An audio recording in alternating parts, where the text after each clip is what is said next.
cánceres son células que al no morirse se van acumulando y forman los, ¿sí? Pero bueno, esa es harina de otro costal y ahorita vamos a enfocarnos a la membrana del eritrocito. ¿Por qué son importantes estas proteínas? Entonces, intercaladas en los lípidos, en la capa bilipídica, están las proteínas de membrana que se les llama, ¿sí? Y aquí tenemos muchas proteínas de membrana, ¿sí? Y además tenemos carbohidratos, lípidos y proteínas. Por ejemplo, aquí tenemos las glicoforinas, que son tres, la A, B y C. ¿Qué importancia tienen las glicoforinas? Bueno, si se dan cuenta, en sus extremos, las glicoforinas tienen unas estructuras rojas. Bueno, pues esas estructuras rojas son los antígenos eritrocitarios, donde se localizan los grupos sanguíneos A, B, 0. ¿Sí? De ahí que por esa razón, al tener antígenos, puede venir un anticuerpo y pegarse a ellos y producir una reacción antígeno-anticuerpo. Y por lo tanto, esa reacción antígeno-anticuerpo puede destruir al eritrocito, ¿sí? Esas serían las anemias hemolíticas inmunitarias, ¿ok? Otras se pueden dar por alteraciones de las proteínas en su estructura, ¿sí? En su cantidad o su calidad, por ejemplo. ¿Sí? Bueno, entonces fíjense, esas proteínas de membrana están ancladas a otras proteínas que nosotros le llamamos del citoesqueleto o periférico. Lo periférico en el eritrocito es diferente a lo periférico que ustedes conocen, ¿sí? Porque para muchos pareciera que lo periférico es de eso, es esto, ¿verdad? No, en hematología lo periférico es lo que está en el fondo, lo que está en el citoplasma. Entonces, a todo este conjunto de proteínas que están acá, les vamos a llamar proteínas periféricas o del citoesqueleto, ¿sí? Y todas estas que están aquí en esta franja amarilla van a ser las proteínas de membrana o del estroma del eritrocito, también así se le conoce, ¿sí? Pero vean lo curioso, ¿no?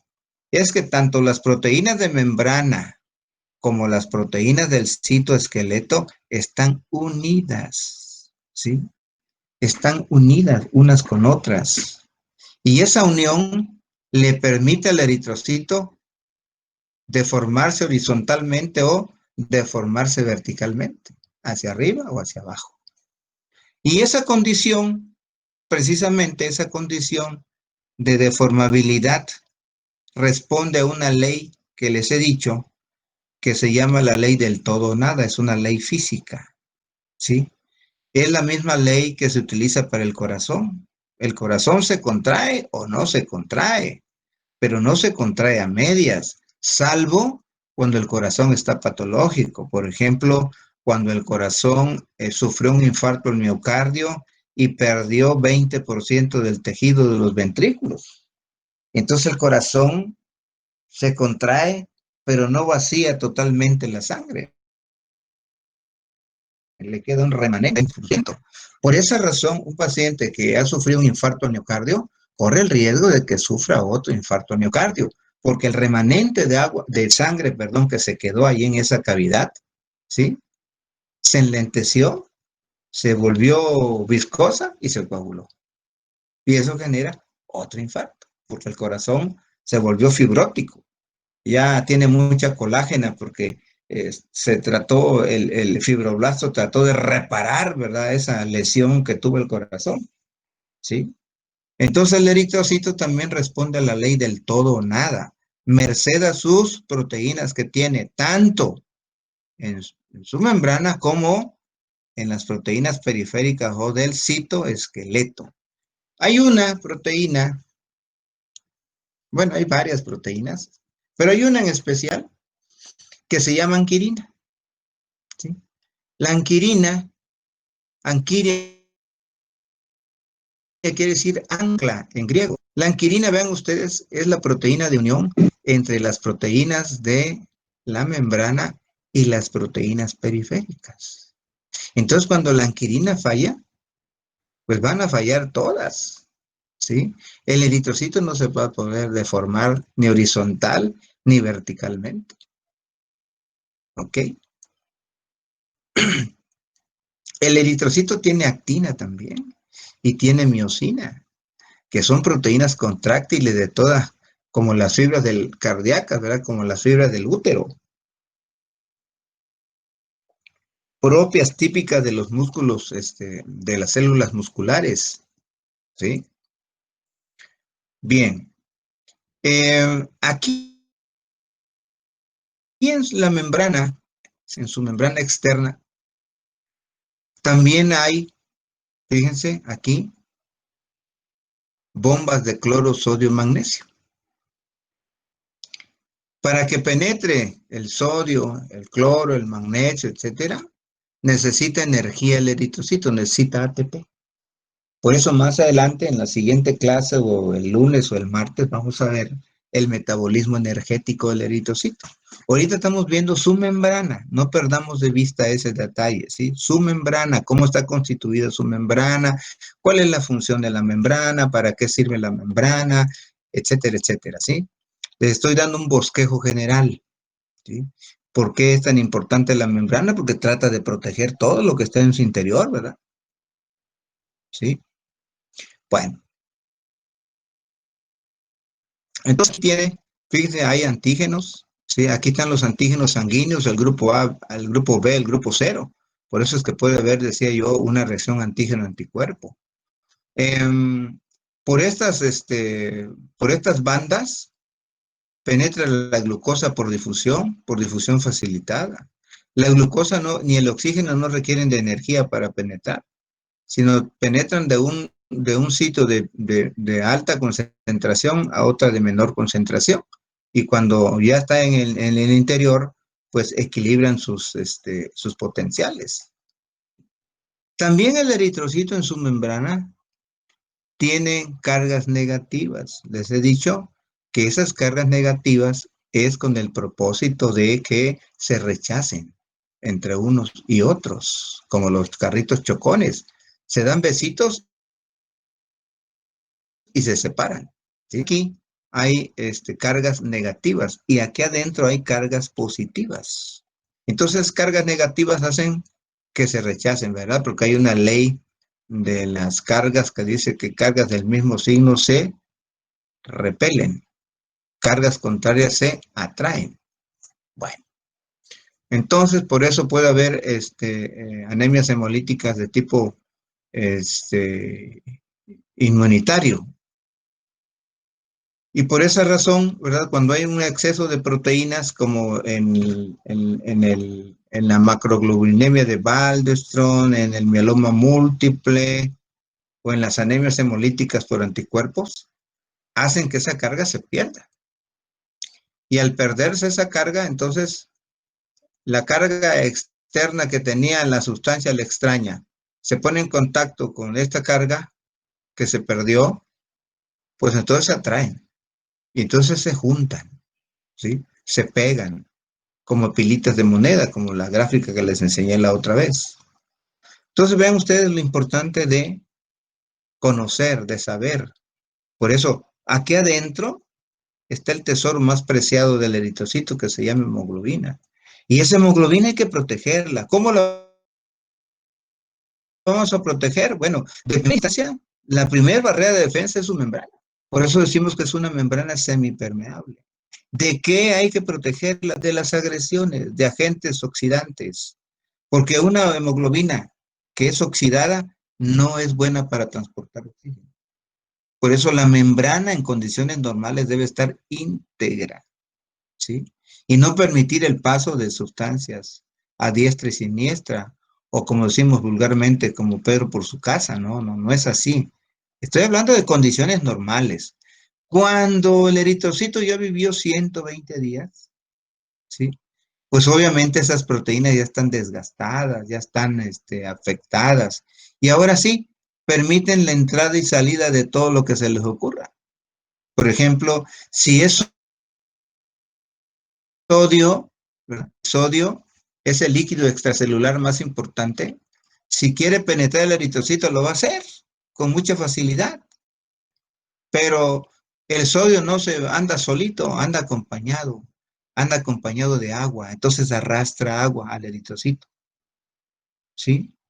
Entonces al arrastrar agua hincha el eritrocito. Y ese eritrocito que se hincha, pues explota, se muere, ¿sí? O caso contrario, aquí hay mucho potasio, ¿verdad? El ion intracelular más importante es el potasio. Entonces, cuando el potasio sale, la célula se deshidrata, ¿sí?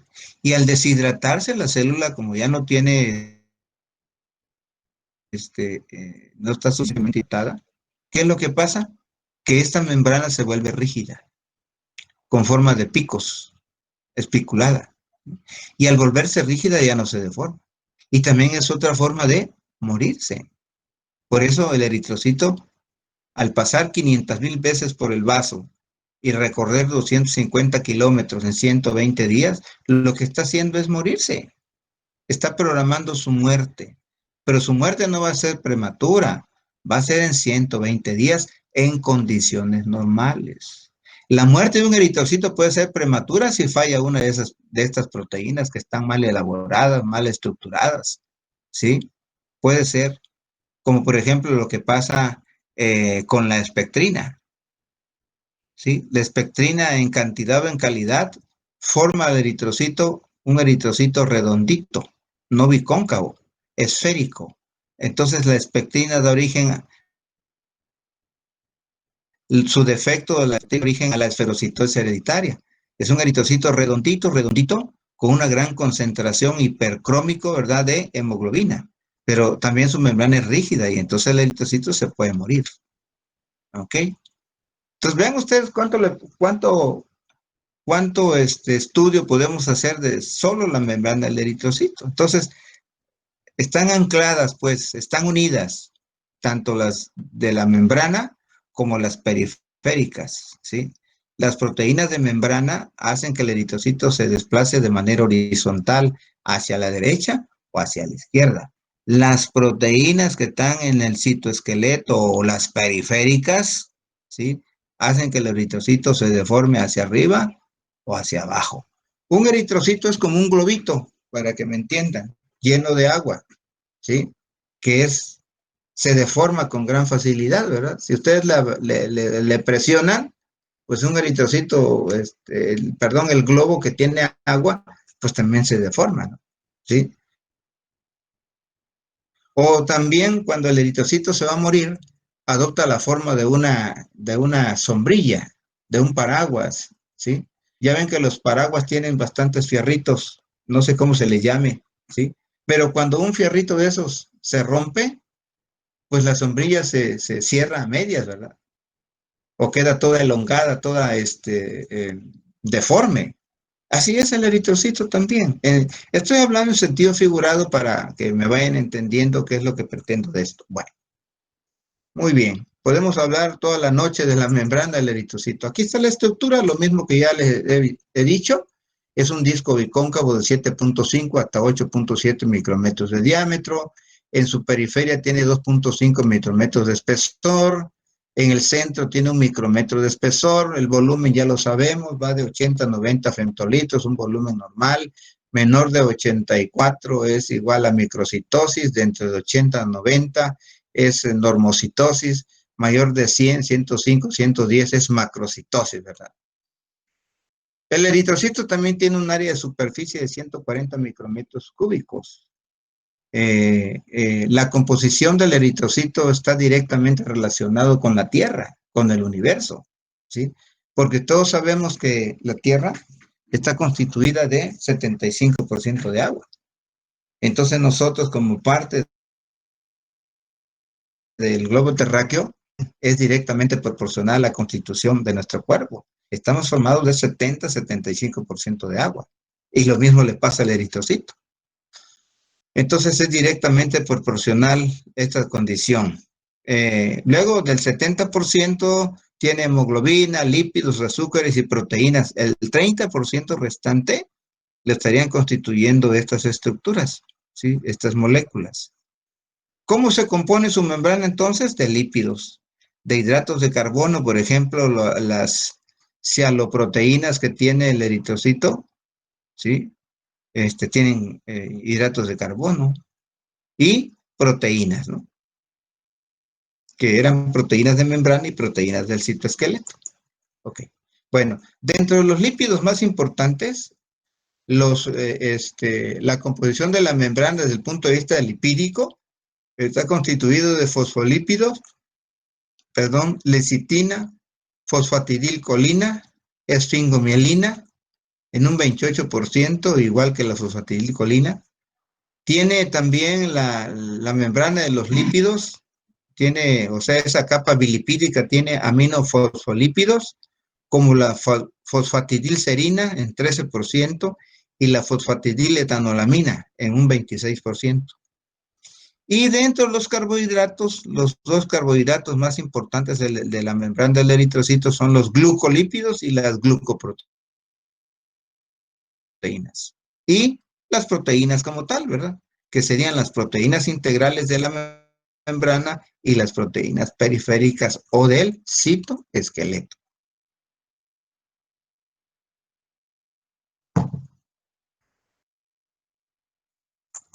Ok.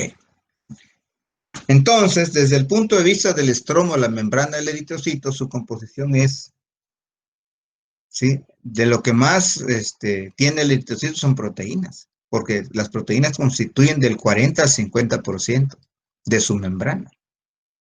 Luego están los lípidos de 35 y los carbohidratos de 5 al 15%. Si hacen la suma de mayor a menor, vamos a ver que la composición al 100% está dada por estos tres elementos: proteínas, lípidos y carbohidratos. Decíamos también que la membrana tiene una función. La función de la membrana es controlar el medio interno, que es positivo, y que su medio interno está constituido de aniones, cationes y de agua. Por su parte, el medio externo, o sea, su membrana, sus proteínas de membrana, es negativa. Esa negatividad lo que hace precisamente es conferirle una fuerza electrostática de repulsión, de rechazo, para que otro eritrocito no llegue, ¿verdad? Y se pegue. Entonces les decía yo que se tocan nada más y se separan, porque precisamente tienen esa carga. Cargas del mismo signo se rechazan o se repelen. Cargas de signo contrario se atraen. Entonces lo que se hace con esta carga negativa es que el eritrocito sufre una agresión, ¿sí? O se adhiere al endotelio.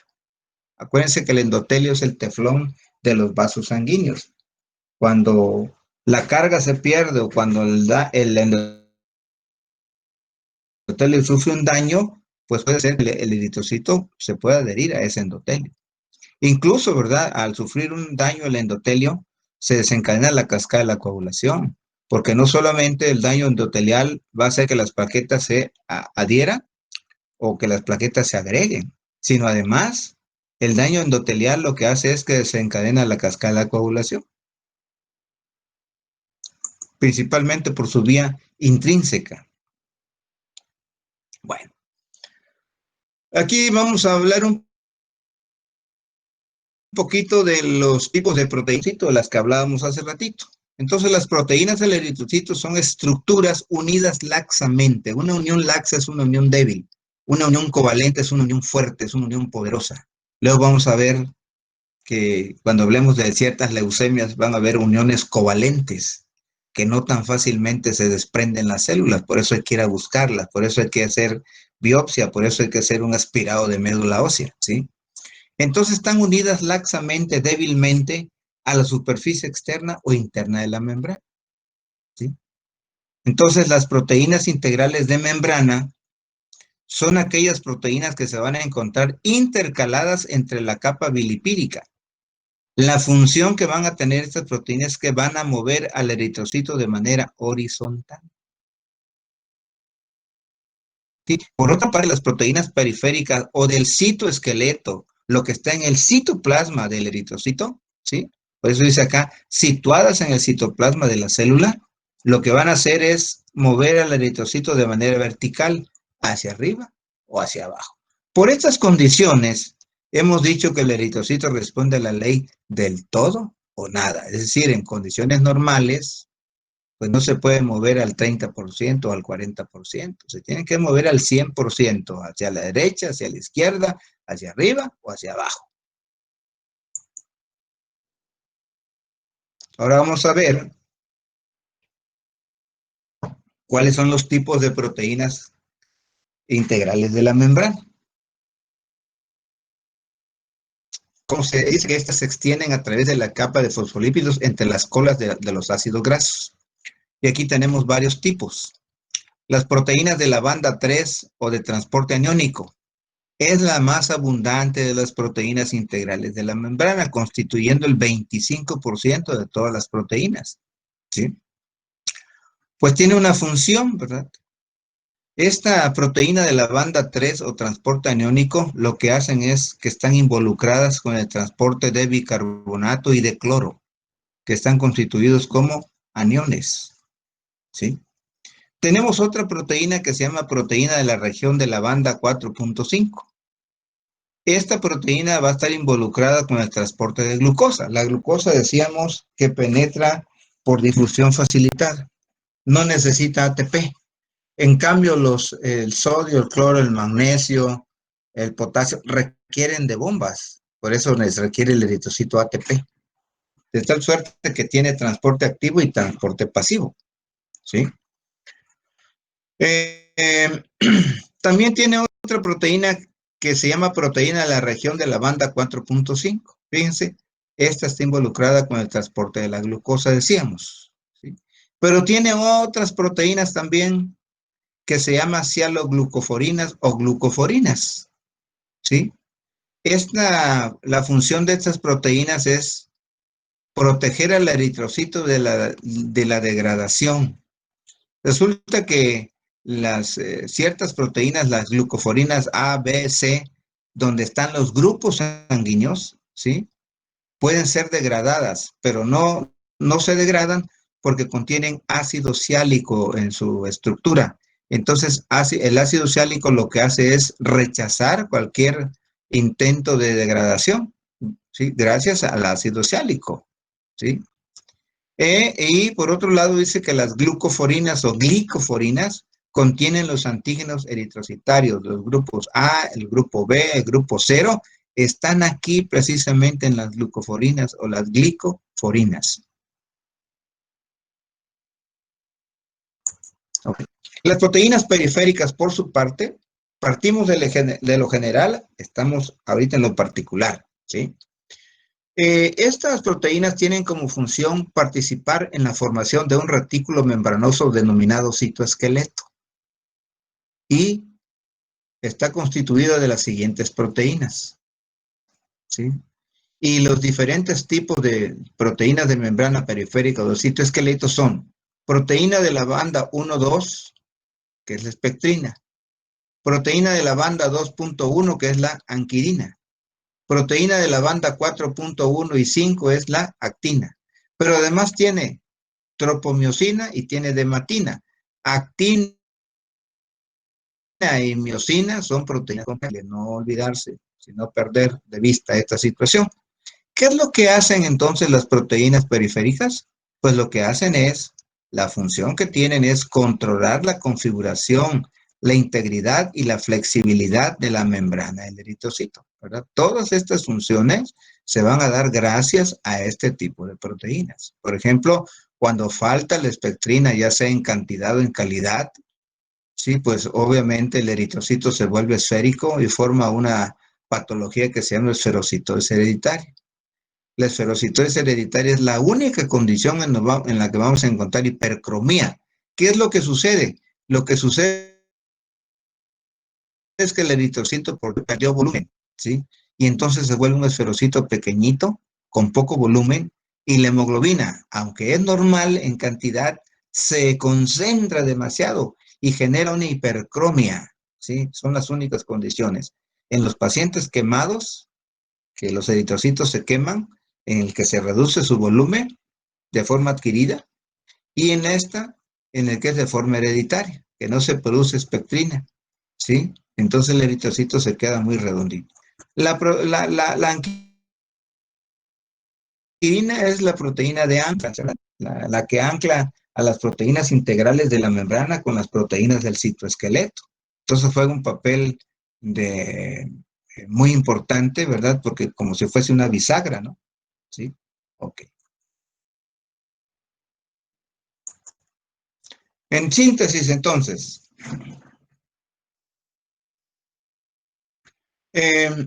tenemos proteínas integrales de membrana, que ya dijimos están incluidas en la capa bilipídica, ¿sí? Estas proteínas se anclan a la proteína de la banda 3, a las proteínas de las glicoforinas A, B y C, donde están los grupos sanguíneos que ya señalábamos. Ok, bueno. Y por otro lado tenemos a las proteínas del citoesqueleto, que constituyen una red de proteínas adheridas al lado interno de la membrana eritrocitaria, constituyendo las proteínas del citoesqueleto. Una de las más importantes, les decía, es la espectrina y la anquirina, ¿sí? Entonces es la proteína principal del citoesqueleto, se llama espectrina, porque la espectrina y la anquirina son las que unen a todas las demás proteínas, a la aducina, a la anquirina, al actino de la banda 5, a la proteína 4.1, proteína 4.9, a la tropemiosina. Estas proteínas que estamos señalando son las que van a anclar a las demás proteínas que están en la membrana bilipídica, las proteínas integrales de membrana. Esa es la unión que hay entre ellas. Y por otro lado, las proteínas del citoesqueleto lo que van a hacer es darle la forma bicóncava al eritrocito y darle una gran flexibilidad para que se deforme la membrana y pueda penetrar los sinusoides esplénicos principalmente, que miden de 2 a 3 micrómetros de diámetro. Entonces, gracias a esa función de flexibilidad, la membrana del eritrocito en condiciones normales, aclaro, se puede deformar. Ok. Entonces, dejamos por ahí el tema, muchachos. Mañana vamos a continuar. Por favor, vean su programa. Ahorita me voy a desconectar un poquito y luego seguimos con lo de investigación para los compañeros que están tomando el tema de investigación. Que pasen una bonita tarde. Gracias, doctor.